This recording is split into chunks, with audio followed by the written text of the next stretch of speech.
зоны комфорта.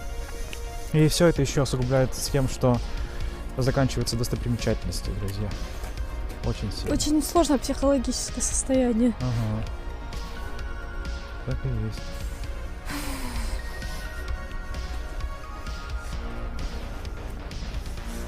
Так и есть. Симпатичный каток, да.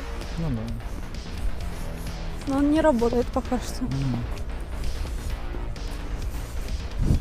А тебе, если так откровенно, не хочется тоже свалиться? Ну просто видите, здесь еще постоянно думаю я о том, что надо бабки найти на квартиру, там на все. Суета постоянно в голове. Такое есть моменты. И Как бы если ты дома, у тебя суеты нет, а если ты вне дома, есть суета. да, если ты дома, то более спокойная, свободная жизнь. Если ты вне дома, еще на съемной квартире, то ты думаешь постоянно, да еще в чужой стране, думаешь постоянно, блин, как бы... Что ты делаешь?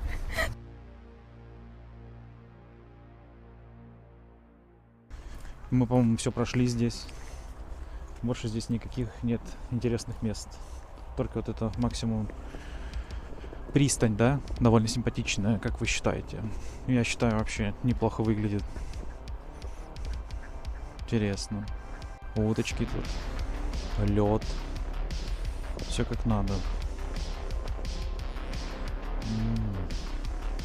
Прикольно. Мне нравится.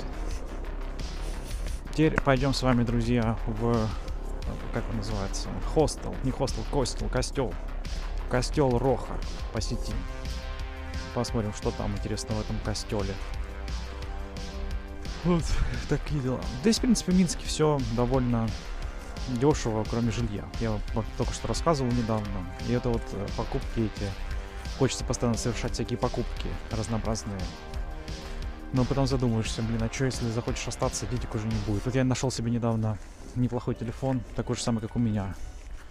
И думаю, может купить себе. Стоит всего там 100 рублей. И нет такого, что... Он 120. Это сколько? 2 там, до 3000. И, в принципе, сильно не повлияет на бюджет. Но вроде и повлияет. Это цена равна путешествию в Брест на двоих. Ну или на одного можно до 2 раза съездить, допустим.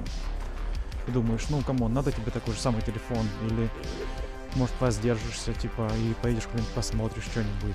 Насладишься путешествием. А зачем тебе второй раз одинаковые телефоны? А потом думаешь, а вдруг он поломается, там такая тема присутствует в голове. Постоянно какие-то мысли, короче. А дома как-то живешь. Таких мыслей